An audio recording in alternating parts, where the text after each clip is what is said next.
Well, John came to Indianapolis in 1984. This young, trash-talking chemical engineer, grew up in the mean streets of Baltimore, went to Cornell, then went to Columbia. John surfaced here because he saw an article about Mays Chemical in the Wall Street Journal, and he just took it upon himself to come and investigate.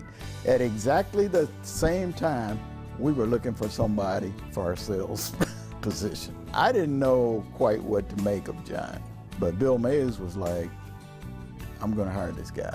Even though he's a transplant from Baltimore, he really has a love for Indianapolis. And he's really made an impact here on at whether he knows it or not. John Thompson worked for Mays Chemical until 2001 when he bought Mutual Pipe and Supply. From there, a series of investments followed. CMID Engineering Inc., First Electric Supply, and BC Countertops, all of which John still manages as Chairman CEO and continues to retain controlling interest.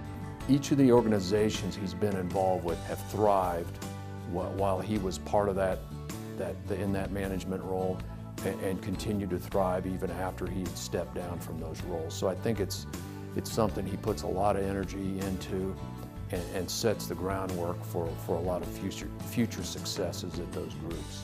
In addition to running his companies, John serves on Heron Capital's Investment Advisory Committee and is a board member of nearly a dozen community foundations and has chaired several of them. He has built a highly successful business in our community, and along the way he has done extraordinary things as a civic leader.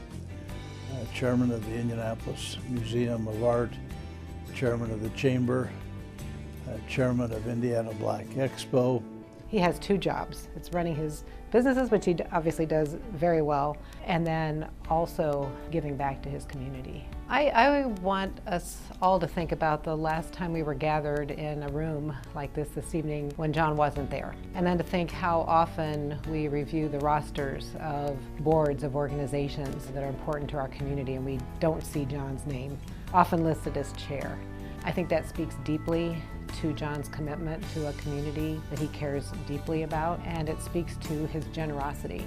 Well, I think that we all have learned from John. I think that he stands as an example. I think I am personally grateful for the way he has lived his life in such a way as to stand as a shining example for all of us to follow. We all want to be more like John Thompson. So I think his mentorship is as broad and far-reaching as it can possibly be. I drug him into some youth mentoring. He worked with me at Center for Leadership Development when we did some mentoring to high school kids. John would challenge them in math. It was brutal. I mean, John challenging these high school kids in math. I mean, there was no contest.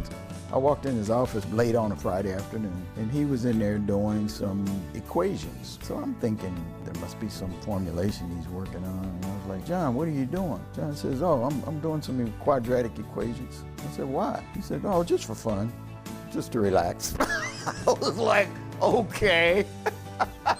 Just knowing John and his exuberance and his love for people, it is no accident that in recognition of his personal gift, we named the social hub on our campus for John and Norma Thompson. John Thompson is an absolutely unselfish man, but he's also one of those guys that sees opportunity and sees the best in others.